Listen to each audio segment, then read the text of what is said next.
A gente está no capítulo 7, Bem-aventurados os pobres de espírito, que é um capítulo que trata especificamente da humildade. Nós já estamos no item 11, que vai tratar agora mais diretamente do orgulho e da humildade, e desde o ano passado, a gente está tentando entender a humildade. Então, o que a gente já havia trabalhado anteriormente é que, na verdade, humildade para nós vai ser compreendida como lucidez.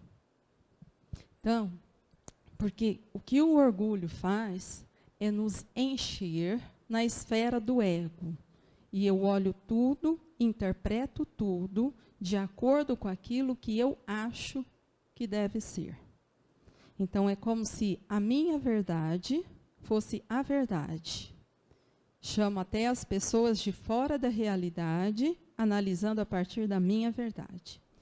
Quando eu encontro a humildade e faço essa conquista, eu tenho uma lucidez, porque eu saio da esfera do ego e olho em essência. Então, eu não valorizo mais o que parece, mas eu começo a entender de fato o que é.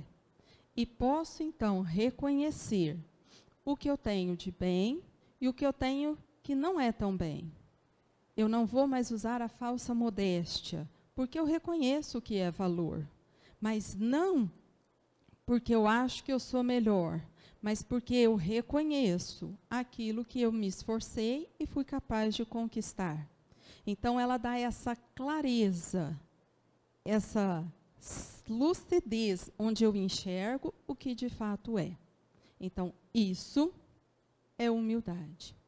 E para nós, vai ser um trabalho bem grandioso, porque nós vamos precisar desconstruir muitos significados equivocados que a gente atribuiu à humildade. Então, que é bastante popular é pobreza.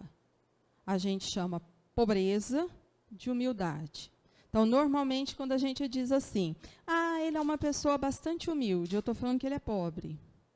E pobreza e humildade não necessariamente têm ligação, porque a riqueza pode ter bastante humildade também. Então, eu tenho que ter esse cuidado com os meus significados equivocados, porque eles me confundem na compreensão das coisas. Então, quando o Evangelho trata de humildade, ele fala de sentimento. E nós, quando falamos de humildade, a gente fala de condição temporal. Como está agora. E já é temporal, e eu já sei, mas amanhã pode não estar mais. E isso não é humildade. Humildade é conquista.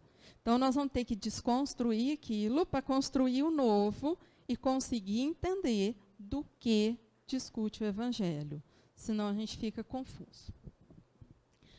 Então, é um texto de Lacordaire, que viveu lá nas épocas de Kardec, era um religioso, e então, depois da morte, ele já participa do Evangelho, porque é um espírito da esfera crística. Ou seja, alguém que já naquela época, expressivamente, trazia muito conhecimento. Ele estava para auxiliar a humanidade no seu crescimento. E ele retorna em seguida, agradecendo a oportunidade do trabalho. Então, a gente vai perceber que a fala dele já é a fala do espírito humilde, porque já tem como conquista. Que a paz do Senhor seja convosco, meus queridos amigos.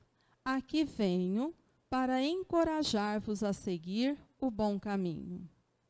Aos pobres espíritos que habitaram outrora a terra, conferiu Deus a missão de vos esclarecer. Bendito seja Ele, pela graça que nos concede, a de podermos auxiliar o vosso aperfeiçoamento. Que o Espírito Santo me ilumine e ajude a tornar compreensível a minha palavra. outorgando-me o favor de pô-la ao alcance de todos. Ó vós encarnados, que vos achais em prova e buscais a luz, que a vontade de Deus venha em meu auxílio para fazê-la brilhar aos vossos olhos. Então, ó, ele já começa falando assim, né, que a gente está aqui na Terra e que ele está nos encorajando a buscar o bom caminho. Se eu preciso de coragem para buscar o bom caminho, é porque tem outro, né? Senão ele não precisava encorajar nada, só tem um caminho, está tudo certo. Então, ó, ele precisa nos encorajar ao bom caminho, porque tem um outro que não precisa de muita coragem para seguir por ele, porque ele é tranquilão, dá para ir. Por isso ele vem encorajar ao bom, porque o bom pede conquista. E aí eu preciso de coragem para lutar por dentro e transformar o que eu tenho necessidade para dar conta deste caminho. Depois, vê que ele pede um auxílio para que a palavra dele seja clara. Porque ele sabe, mas ele precisa de clareza para transmitir, porque, caso contrário, pode acontecer que nós façamos uma certa confusão com aquilo que ele esteja falando. É comum nós escutar uma coisa e interpretar como se fosse outra? Bastante. Então, olha só.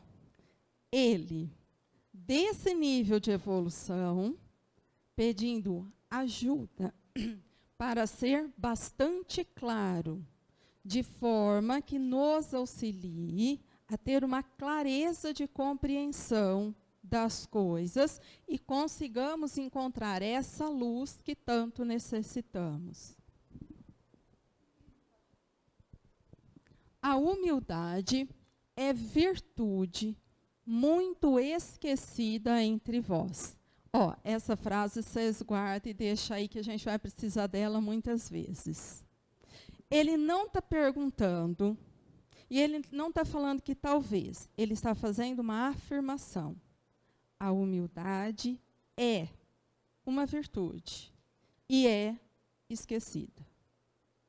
Então, ó, virtude é aquilo que faz parte do amor. Então, humildade compõe o amor.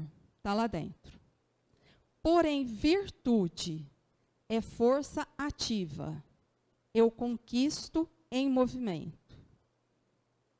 Quando eu cruzo o braço e abaixo a cabeça e deixo o outro fazer o que quer e falar o que quer, eu não sou humilde. Eu sou passiva ou permissiva. Não sou humilde. Humildade é virtude ativa. Tem que ter um movimento, tem esforço de conquista. Não é uma coisa assim, ó, eu ganho e pronto. Tem trabalho envolvido. É conquistado. E está esquecida. Então, assim, ó, ele não está... esquecemos. Então, nós vamos ter que agora lembrar como é que ela é. Bem poucos seguidos são os exemplos que dela se vos tem dado. Então, às vezes, ó, eu até vejo a pessoa e reconheço que aquilo foi um ato de humildade. Mas é o tipo de exemplo que eu não sigo. Eu sei que foi. Não quero. Por que eu não quero? Porque ela é uma virtude. Para seguir um exemplo de humildade, eu vou ter que fazer um grande esforço. Eu não consigo simplesmente olhar o humilde e falar assim, vou copiar, achei legal. Eu vou ter que me esforçar para vencer todas as amarras e os limites que estão na minha intimidade. Por quê? Porque a humildade me leva para aquela lucidez que só existe na minha essência. Eu vou ter que vencer todas as barreiras que o ego colocou. Eu tenho que abrir mão muito daquilo que eu sou, que eu acho, que eu, e ir para a essência. Então, vai demandar um grande esforço. E eu só consigo fazer isso por querer. Ninguém se torna humilde sem querer. fiquei humilde por acaso, tornei humilde sem querer. Distraidamente eu cheguei lá. Isso não existe. Eu tenho que olhar, tomar consciência e definir. É isso que eu quero. E a partir de agora, a minha decisão é lutar para. E dia a dia, numa luta, eu vou conquistando. Já foi. Entretanto, sem humildade, podeis ser caridosos com o vosso próximo? Agora ele está perguntando, que é para a gente pensar, ó, como nós vamos ser caridosos sem humildade? A gente tem a impressão que pode. Mas ele já perguntou e já respondeu, que ele já na sequência fala assim, ó, não. Não é talvez, é não. Então, ó, quem não é humilde, naturalmente não é caridoso. Não tem como. Pois que este sentimento nivela os homens, dizendo-lhes que todos são irmãos, que se devem auxiliar mutuamente e os induz ao bem. Então, olha só, o que mesmo que é caridade? Indulgente, benevolente e perdoar. Trouxe cola hoje. Então, caridade, a gente habituou também equivocadamente a entender como atos externos, coisas que acontecem porque eu faço. Isso também não é caridade. Caridade é amor em movimento. Então, para ser caridoso, eu tenho que cumprir 3 etapas: ser benevolente, indulgente e perdoar. Se eu não cumprir as 3 etapas, eu não consigo definir caridade. Agora, olha só. Como que eu vou ser benevolente, indulgente e perdoar se eu não sou humilde? Então, a humildade que me coloca na essência faz eu olhar para o outro como um igual ou semelhante. Quando eu estou fora da humildade, eu ajudo e falo assim, ó, coitada, ela é tão perturbadinha, eu vou ajudar ela, porque eu sou melhor, entendeu? Eu sou equilibrada, ela é perturbada, eu ajudo, porque eu sou melhor. Isso não é caridade. Na caridade, a minha essência encontra com a essência dela. E eu vou falar assim, gente, eu já tive tantos momentos de perturbação que eu entendo isso que ela está passando. E se eu, que sou tão falha, conseguir melhorar, lógico que ela consegue. Nós estamos iguais. Eu só estou num momento diferente, mas eu sei, eu também fico assim. A gente tem mesmo essa falha. Eu não acho nada que eu sou melhor que ela. Então, eu vejo nela a minha irmã semelhante, com o mesmo pai, e que enfrenta a mesma luta para chegar no objetivo. Aí eu consigo, de verdade, me colocar no lugar do outro e fazer ao outro o que eu gostaria que a mim fosse feito. Caso contrário, eu não faço isso, porque se eu sou melhor que ela, eu vou tentar ajudar ou resolver por ela, porque ela, coitada, tão perturbada, não vai fazer nada. Então, eu anulo a pessoa achando que eu estou ajudando. Eu sei, vocês vão falar assim, mas a gente tem boa intenção. Tudo bem. Essa fase já terminou na nossa vida. A boa intenção valia há 100 anos atrás. Hoje ela não vale mais. Hoje eu tenho que ter clareza. O que é que eu quero fazer? Eu tenho que me esforçar, me colocar no lugar dela. Não é à toa que a empatia entrou na moda, gente. É outro tempo que a gente está vivendo. Se eu fiz, ela vai fazer. Então, lembra quantas vezes Jesus falava isso? Vós sois deuses. Tudo que eu faço, vós também podeis fazer. Ele não falava assim, eu faço porque eu sou perfeito, calma aí, vocês são... Não. Vocês vão ter que crescer, mas eu faço, vocês vão fazer. Por quê? Porque eu também evoluí, vocês também vão evoluir. Nele, a humildade falava o tempo todo. ele estimulava o crescimento porque ele acreditava na criatura. Ele não resolvia por, ele estimulava a. Então, essa lucidez é só quando eu estou na essência e encontro com a essência que eu consigo entender que ela é capaz de conquistar tanto quanto qualquer outra pessoa. Caso contrário, eu boto uma trava e já estabeleço meu primeiro limite. Quer ver como dá errado? Eu acho uma coitadinha perturbada, eu faço por ela, eu faço, aí passa um tempo, o que a gente começa a falar? Estou sobrecarregada, estou cansada, só eu que faço tudo, resolvo tudo. Por que todo mundo que vem perto de mim escora? Por que? Então, porque eu não tenho humildade. Isso é fala de gente orgulhosa, que se acha o que vai solucionar os problemas da humanidade. Isso eu sei, isso eu faço, isso eu dou conta, isso eu resolvo, é uma armadilha. Que, na verdade, eu não confio em ninguém à minha volta. Então, fica para me sobrecarregar, porque eu não tenho nem humildade, nem paciência de trazer o outro para o crescimento. Então, é uma avaliação, por isso que ele falou, venho estimular o bom caminho, porque vai me dar muito trabalho reconhecer em mim tudo isso e estabelecer que o outro é tão importante quanto, que eu não tenho nada de especial. Qualquer pessoa é filha de Deus e chega lá. Então, eu vou ter que desconstruir essa minha ilusão e, com lucidez, entender que a minha função é outra, não é carregar o mundo nas costas. Se eu estou fazendo, eu vou me sobrecarregar até adoecer e não vou resolver absolutamente nada. Ô Lu, mas às vezes eu acho que é mais fácil, né? Pela nossa dificuldade mesmo, a gente fazer pelo outro do que a gente entender e perceber o que o outro precisa.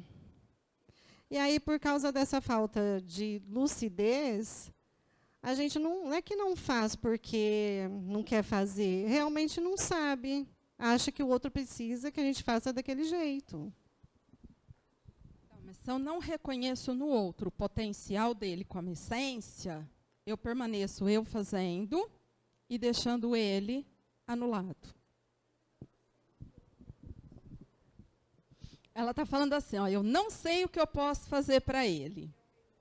Por que será que a gente tem essa dificuldade de não conseguir entender o que eu preciso fazer pelo outro?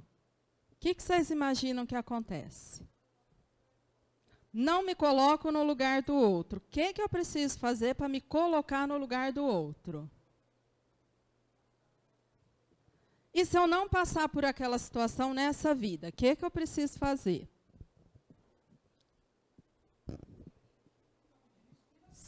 Ser humilde. Ele pediu inspiração. Vamos lá que está esquentando. O que eu preciso fazer para conseguir me colocar no lugar do outro? Empatia. O que é empatia? Às vezes que a gente acha que é, não é. Como que eu vou fazer para descobrir isso? Ai, gente, vocês já fizeram? Oi? Conta, o que você estava falando? Tendo humildade. Quando eu tiver humildade, o que eu vou fazer para descobrir o que o outro precisa? Vou ter que olhar para... gente, eu vou perguntar uma coisa boba, que vocês vão achar boba, mas vocês sabem que eu sou assim mesmo, né? Quando que o médico descobre o que a gente tem? Quando ele faz o quê? Ele começa a se interessar pela minha queixa. E aí ele começa a entender. Porque assim, se ele me sentir, ele começa a diferenciar as coisas. Se ele não me sentir, ele escreve assim, Tilenol, 40 gotas, tchau. É fato. E a gente fica chateadíssimo. Sabe por quê? Porque se eu falar, tô com dor de cabeça, pode ser umas 1.500 coisas diferentes. Como que ele vai descobrir por onde ele começa se ele não me ouvir com interesse? Mas me ouvir com interesse aberto a me sentir. Quando ele começa a me sentir, ele começa a diferenciar as coisas. E diferenciando, ele começa a ter essa clareza de qual o caminho mais provável e melhor para seguir. Enquanto ele não faz isso, ele vai dando tiro no escuro. E a gente fica chateadíssimo. Quando eu tenho chance de ajudar alguém, quando eu ouço essa pessoa com o meu coração e sinto, essa menina está chorando, mas ela está nervosa, ela não está triste. Porque eu não estou vendo ela triste. Aí eu vou me envolvendo com ela e eu começo, então, a descobrir o que para mim, resolve quando eu estou nervosa. Pode ser que não era exatamente isso que ela queria, mas a minha vibração começa a oferecer a ela o que eu conheço de calma. E, de alguma forma, dentro do meu limite, eu auxilio. Mas eu precisei me interessar e fazer o meu melhor para anular o que eu quero, o que eu acho, e sentir, estar com. Estar com, sofrer junto, tem um nome bem bonito, sabe como chama? Compaixão. Se eu não tiver compaixão do meu irmão, eu não estou com ele, eu não vou junto dele, e não tem empatia possível nessa hora.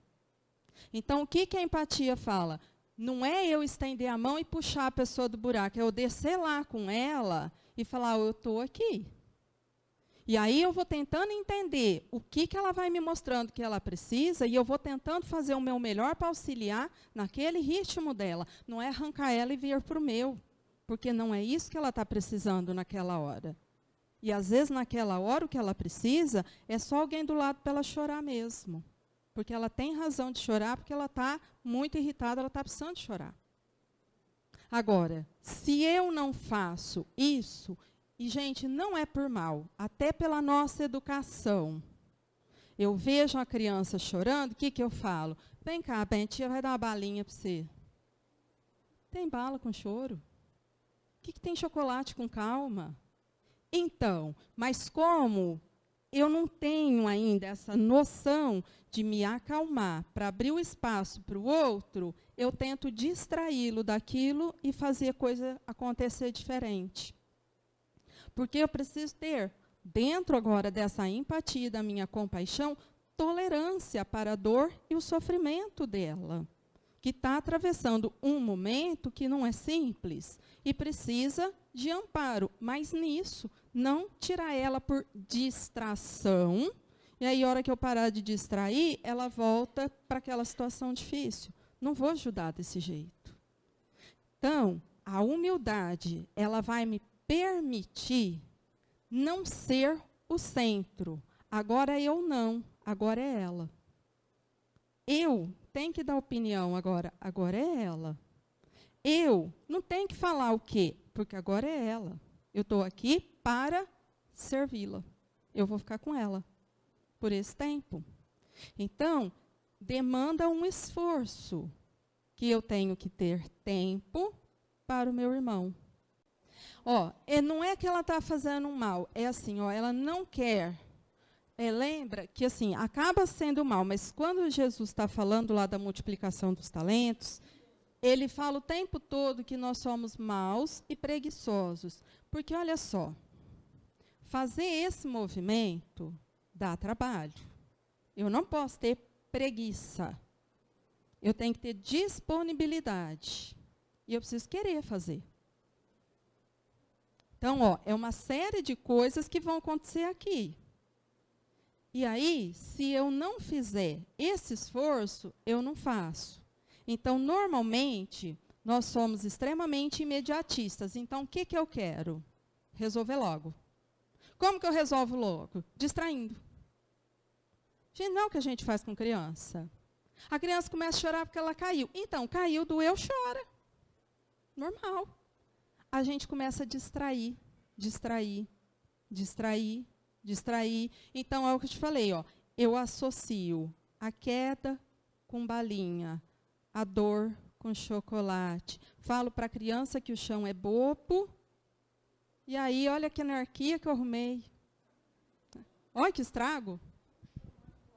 Então, por isso estou falando que, assim, ó, essa conquista pede de nós consciência. Eu não consigo ajudar alguém distraída. Distraída, eu vou falar para ele assim, para lá e não liga não. Homem é que nem biscoito, vai um, vem 8.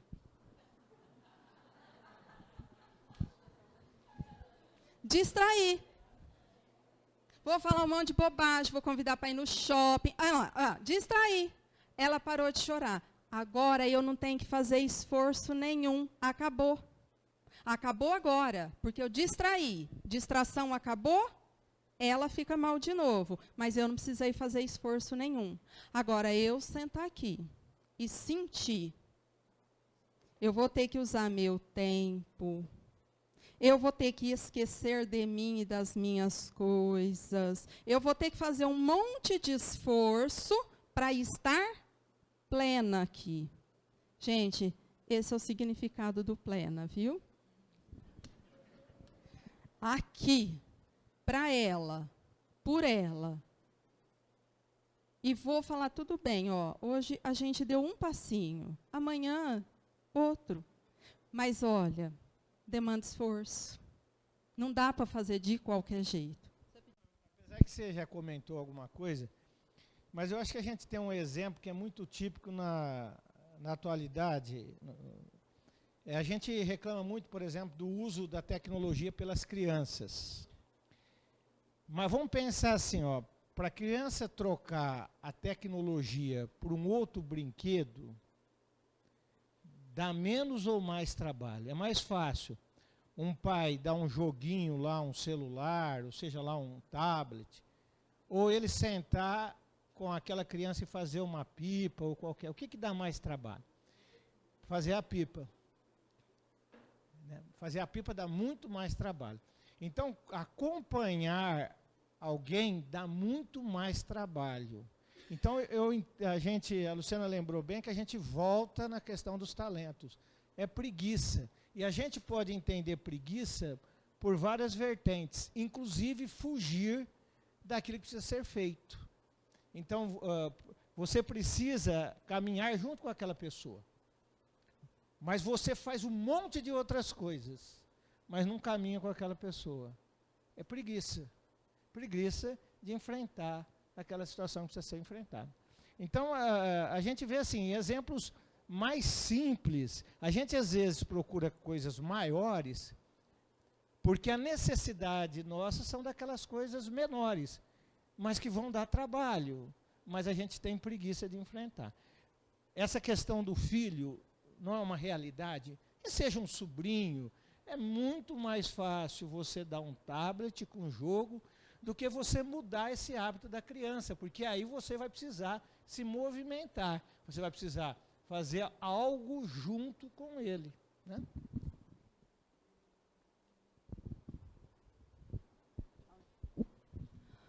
Sem a humildade, apenas vos adornais de virtudes que não possuís, como se trouxesseis um vestuário para ocultar as deformidades do vosso corpo. Então, ó, ele está usando agora uma imagem forte para a gente entender.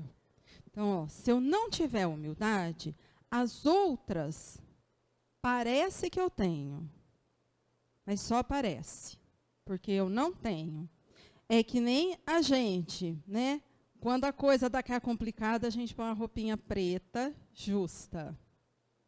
Aí disfarça, parece que está tudo bem. Então, parece que está tudo bem, mas depois, na hora que você olhar direitinho, você vai falar, não está, não. Não está, não. Foi o modelito que ajudou, mas não está bom. Porque, olha só, se eu não tenho a humildade, eu consigo ser aparentemente gentil, aparentemente paciente, aparentemente benfazeja, aparentemente um monte de coisa. Mas a hora que você vai ver de verdade, não foi isso que aconteceu.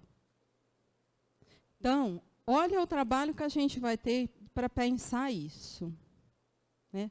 Porque é uma colocação de alguém que sabe muito disso e que vai nos levar agora a essa reflexão para eu poder identificar, ó, que, de novo, ele está afirmando, ó, sem a humildade, apenas vos adornais de virtudes que não possuís, como se trouxesseis um vestuário para ocultar as deformidades do vosso corpo. Então, preciso de compreender e conquistar esta virtude para que eu consiga desenvolver e expandir as demais. Lembrai-vos daquele que nos salvou. Lembrai-vos da sua humildade, que tão grande o fez, colocando-o acima de todos os profetas. Então, ele está agora pedindo para a gente fazer esse esforço, né, de pensar em Jesus, para a gente entender. Agora, olha só. Como foi que a gente habituou a pensar em Jesus? Eu não sei se é só comigo, mas como que está gravado para a gente essa história daquele que nos salvou? Cruz, sacrifício, sofrimento. A gente ligou a isso, porque isso faz séculos que é repetido. Oh, gente, isso foi só aquele momentinho do fim da vida. O que foi que ele fez a vida toda? Quais são os exemplos de vida que Jesus nos deixou? É assim que a gente lembra dele. Porque se a gente pega só o momento final e fica na cruz, sem lembrar que ali na cruz ele ainda estava esquecendo dele e atendendo o vizinho de cruz, né, estava ali conversando com o outro, acalmando, falando para o João, falando com a Maria. Ele esqueceu da dor dele e continuou trabalhando, preso na cruz. Então, a gente esquece essa parte e fica só falando de sofrimento e sacrifício. Não é isso que ele está pedindo, né? Então, assim, olha, o tempo todo, Jesus praticou o esquecimento de si mesmo. Nada era para ele, tudo era para o outro. Por isso que o enunciado da lei é amar a Deus, amar ao próximo e amar a si. Não vai ter uma situação que a gente vai ver exemplo de Jesus onde ele coloca primeiro ele, depois o outro. É sempre primeiro o outro. É o tempo todo ele atendendo o outro. Então, esse é o serviço que a humildade me pede. Por quê? Porque para eu estar com o outro, eu tenho que sair da esfera do ego. Eu não posso existir nessa hora. Porque senão ela vai começar a reclamar, e eu vou falar assim, ó, mas se eu fosse você, então, mas eu não sou ela. Mas eu acho que você, não, mas eu não estou na situação dela. Então, se eu não esquecer de mim, eu não me coloco ali no lugar do outro, eu vou querer dar palpite, falar para ela o que eu acho do meu ponto de vista, não vai dar certo. Então, esse é o trabalho, o esquecimento de mim para estar com o outro. O orgulho é o terrível adversário da humildade. Se o Cristo prometia o reino dos céus aos mais pobres, é porque os grandes da terra imaginam que os títulos e as riquezas são recompensas deferidas aos seus méritos e se consideram de essência mais pura do que a do pobre. Eu sei que primeiro vocês vão me falar que não, mas aí vocês pensam, tá? Quando Jesus falava do rico que ia ter essa dificuldade, ele não está falando mal nem da riqueza e nem do rico em si, mas ele está falando da nossa dificuldade em lidar com as coisas materiais. Porque como humildade é lucidez, As grandes conquistas materiais contribuem muito rápido para grandes ilusões. É só isso. Por isso que eu falei que a gente não pode confundir as coisas. Não há problema nenhum em ser rico. Não há problema nenhum em ter o dinheiro. O problema é que uso eu faço disso que eu tenho. Se eu consigo possuir para transformar em benefício, ou se a ilusão vai me aprisionar e daqui a pouco é o dinheiro que me possui por completo. Eu não consigo fazer outra coisa que não seja pensar no lucro que eu quero. E aí eu esqueço a essência de vez. Então, por isso que ele falava que riqueza é uma prova muito difícil, porque ele sabia o quanto nós éramos presos à questão material. Então, a gente fica confundindo. A outra coisa que ele afirma aqui, e que ainda existe, é isso. Ó. A pessoa acha que quando ela está bem, tem dinheiro, é como se ela fosse abençoada. E quando ela não tem, faltou bênção. Ó, infelizmente, essa confusão existe até hoje. E ela está cada dia mais forte. Ela cresce de uma forma assustadora. Onde as pessoas prometem que se você oferecer X ou Y, que Deus te recompensa com prosperidade e lhe dará o dobro ou o triplo daquilo. Gente, isso vem da época de Moisés, quando Moisés sobe lá para receber as leis, que o povo começa a fazer o culto ao bezerro de ouro. Então, esse pensamento esquisito, que bênção tem a ver com riqueza, é muito antigo. Outra coisa que a gente confunde com bênção, saúde. Não tem nada a ver. Se Deus me abençoar, eu vou ter saúde. Às vezes, a grande bênção dele é tornar você uma pessoa doente e cheia de limite. Porque sem a doença, o que você faz te arrasta para um abismo difícil de voltar. Então, a melhor bênção é te dar um limite. Então, saúde e doença, riqueza e pobreza, tudo é abençoado por Deus. Isso não é verdade.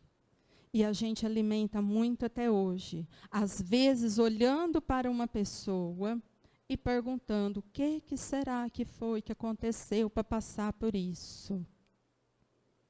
Imaginando como se Deus tivesse excluído ou não cuidado por um tempo, como se fosse uma vingancinha com aquela lá que desobedeceu. Gente, isso não é verdade. Por isso que ele está alertando aqui. Não funciona assim. E a gente precisa, de vez, banir esse tipo de pensamento em nós, porque senão a gente vê maldade onde só existe amor. E se eu vejo maldade em Deus, eu vou continuar temendo. E eu não consigo amar quem eu temo. Eu quero distância disso. Se eu temo, a minha prece é falsa, porque eu não vou falar a verdade para Deus, porque Ele me castiga. Ele me pune e me massacra cada vez que eu falo qual é o meu defeito para Ele. Não vou falar a verdade. Agora, fala para mim qual que é a função de uma prece mentirosa. Para que serve? Então, eu preciso urgentemente entender que Deus é bom, misericordioso, justo, só amor.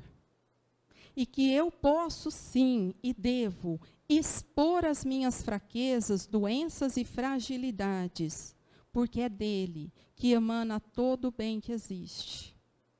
E é sob as bênçãos dele que eu encontro o amparo e o fortalecimento que eu necessito para vencer a minha dificuldade. E eu preciso ter esta clareza, porque senão eu tento ficar escondendo as coisas. E isso dificulta mais ainda a minha caminhada. Julgam que os títulos e as riquezas lhes são devidos, pelo que, quando Deus lhes retira, o acusam de injustiça. Eu sei que às vezes eu falo umas coisas que não encaixam muito, mas olha só. Sabe quando a gente faz um esforço de fazer uma coisa que a gente chama de bem? Por exemplo, eu ajudo alguém. Na sequência, eu acho que eu mereço que Deus me recompense de alguma forma. Imagina uma pessoa que se esforça muito e ajuda alguém. Aí ela perde o emprego. Ela vai olhar para Deus e falar o quê? Obrigado, Senhor, por me enviastes a próxima prova. Vai falar assim, não é justo. Você não viu que eu ajudei aquele ali, passando fome? Agora você vai me deixar nessa situação? Qual é a nossa realidade? Número 1 ou número 2? 2, com certeza. Porque eu acho que se eu faço bem, Deus está me devendo. Sabe como chama isso? Orgulho. Ilusão. Que é o que a gente faz. Então, uma das coisas que eu tenho que cuidar é isso. Quando eu faço bem, ou um aparente bem, só porque eu quero que depois Deus me retribua, eu não fiz um bem. Eu sou interesseira. Eu dou querendo de troca. E isso não é bem. Isso é toma lá da cá. Tudo bem que alguém foi beneficiado, mas a energia construída em mim não é a energia do bem, é a energia da troca. Então, eu preciso me libertar desta ilusão, que quando eu recebo um emprego, uma coisa vantajosa, é porque Deus está me abençoando. E quando eu estou na dificuldade, é porque... Não, tudo é prova. Tudo é estímulo de crescimento. Deus abençoa a tudo e a todos. Mas tem muitos estímulos que eu ainda preciso para transformar. Por quê? Porque se aquele estímulo não chegar, eu vou ficar paralisada naquele ponto. E a vida precisa dessa inconstância para me fazer expandir. Porque na constância eu me acomodo e não faço nada. E eu não vim aqui para fazer nada, eu vim aqui para progredir. Então, quando a gente fala, eu estou aqui para progredir, progredir é isso. Eu preciso que os desafios modifiquem para que eu possa exercitar e expandir. Se ficar tudo igual, eu fico nesse marasmo. E isso que a gente tem é muito pouco, não dá. Eu preciso de muito mais.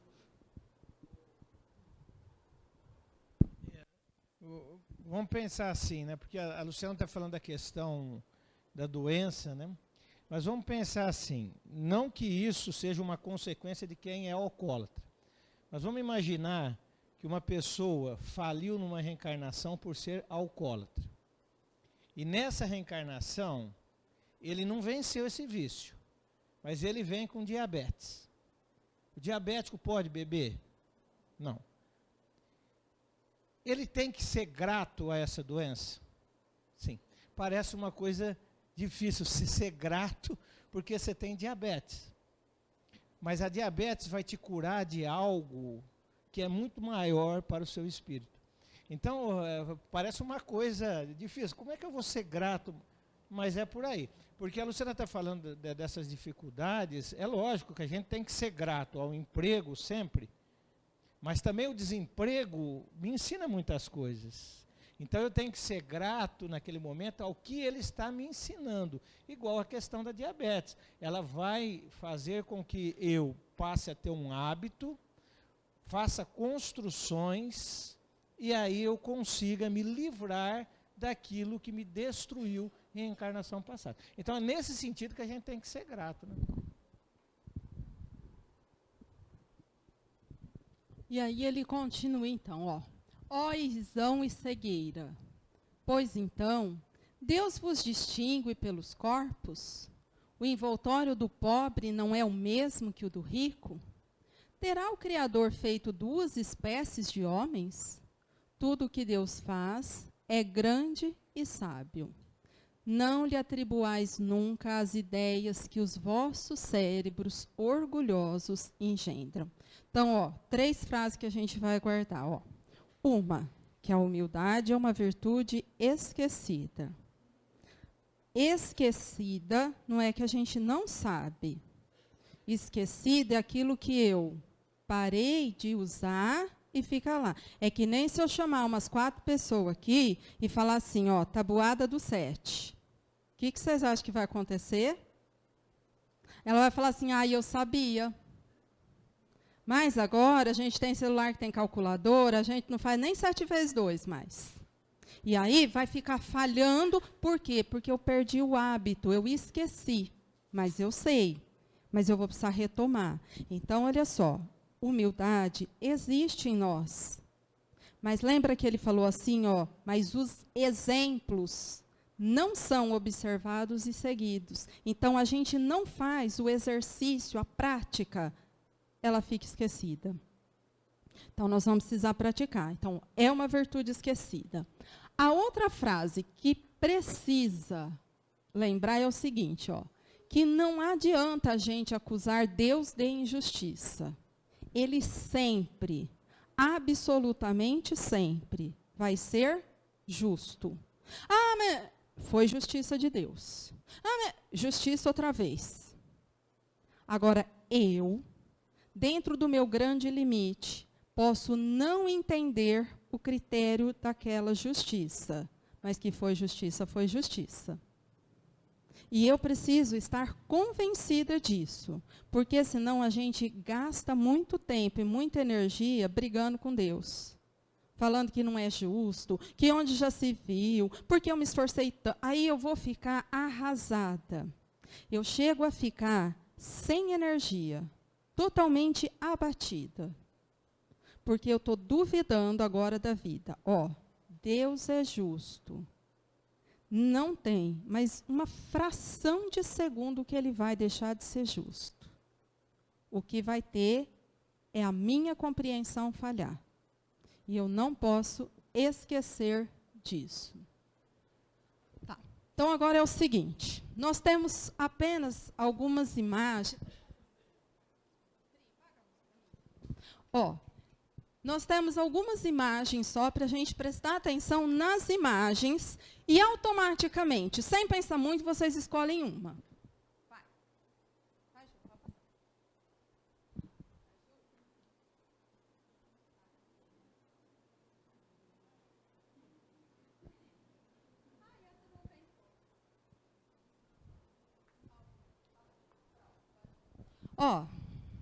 Perguntar uma coisa para vocês. Automaticamente, qual é a nossa escolha? A gente quer o quê? O lado bom da história. Mas me fala uma coisa, quando eu quero o lado bom, é porque eu estou treinada a analisar as coisas a partir de qual ponto de vista? Material. Eu só consigo falar assim, essa casa é boa, essa casa é ruim. Aqui tem conforto material, e aí deve ser calor. Você é doido nadar na caixa d'água, se eu podia escolher. Mas veja bem, que hora que a gente está no mundo espiritual, uma parcela enorme de nós escolhe limite financeiro. Porque talvez aqui, se tiver 1 ou 2 que tem um casão desse aí, estamos no lucro. Porque o resto é mais ou menos. Mais ou menos. Porque a maioria é mais ou menos. Então, por que de lá, mais lúcido, eu não escolhi só a facilidade? Porque eu sabia que significava a minha ruína. Mas quando chega aqui, a ilusão domina. E eu falo assim, eu gosto de festa de gente bonita. Aperta a tecla SAP, como que é a tradução disso? Eu gosto de festa de rico. Por quê? Porque eu não quero ser amigo de gente pobre. Qual que é a vantagem de ser amigo de pobre? Pobre não vai convidar a gente para o festão. Tem graça ser amigo de pobre? Então, mas por que eu prefiro isso? Porque eu não estou preocupada com que sentimento eu tenho que trabalhar em mim. Eu deixo a ilusão ir tomando conta e vou valorizando amigos por posse, por beleza, por poder, e vou associando isso a essas questões. E aí a gente faz quase que uma associação assim. O pobre fala uma coisa, a gente fala assim, ai, coitado, né? É um pouco ignorante, ele não estudou. Então, aí faz que nem o mendigo lá do Chico, que Jesus vai buscar no colo. Ô, gente, tem uns ricos aí que não vai ter nem carriola para levar, hein? Né? Então, só que na nossa confusão, que chama ilusão, eu vejo bondade onde ela não existe, porque eu fui associando essas coisas. Então, quando ele está falando com esta firmeza, é porque ele já sabe que nós atendemos muito rapidamente o apelo material. É muito rápido em nós. E isso é em tudo. Quando a gente fala assim, fulano fez um bom casamento, isso significa? Porque se casar com um pobre, a gente faz assim, ai, coitada, vai continuar arrumando cozinha. Entenderam? É a associação que a gente faz. Agora, eu não pergunto assim, quais são os valores da pessoa com quem ela casou? Porque, às vezes, ela não casou com rico, mas ela casou com uma pessoa de valor, que é fiel, que é companheira, que...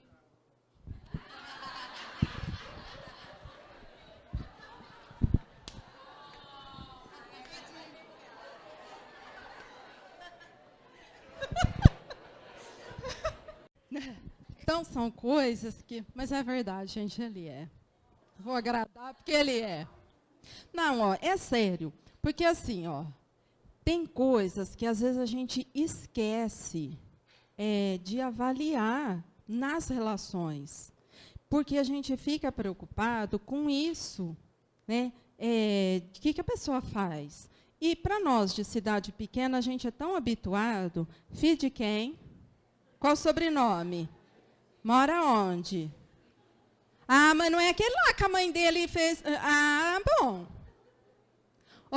Então eu não vejo a pessoa, eu vejo de onde ela vem, como se isso significasse alguma coisa. E que a pessoa que vem de um lugar simples não pode ser um espírito bondoso, generoso e que faria muito bem naquele relacionamento no sentido crescimento. Então, de verdade, eu acho que é uma coisa assim, a hora que eu estava selecionando as imagens, eu fui pensando, falei, gente, mas o quanto nos impressiona a coisa chique, a coisa pomposa, cheia de glamour, a gente adora. Saudade dos castelos da França que a gente tem, né? Gente, mas isso foi há 5 séculos atrás, né? 10 vidas atrás, já foi. Nossa realidade é outra agora. Um país que tem tudo para organizar e está com a gente organizar. Então, eu tenho que pensar, mas que valor eu quero desenvolver? Porque, às vezes, eu fico toda ali, nossa, com a mansão, e falo assim, então, mas eu não sei se aí realmente vai existir a felicidade. Pode ser que sim, mas não é a garantia. Assim como estar na casa simples também não garante a felicidade. Então, qual é o valor? Eu não posso olhar o que está ali aparente, materialmente falando, mas eu tenho que começar a me questionar quais são os valores que nessa vida são muito importantes e que, às vezes, as pessoas já estão à minha volta me oferecendo esses exemplos e eu ainda estou na ilusão distraída com outras coisas que eu prefiro e deixo isso passar. Eu acabo desistindo de coisas que contribuiriam grandemente para o meu crescimento. Então, nós vamos ter que aprender a superar o nosso ponto de vista exclusivamente material para aprender a sentir o momento e fazer diferente. Talvez vai ser o nosso grande desafio para superar as amarras que a gente tem enfrentado. Então, ó, nós vamos encerrar aqui, para aí a semana que vem a gente continua. Até aqui, ficou mais ou menos?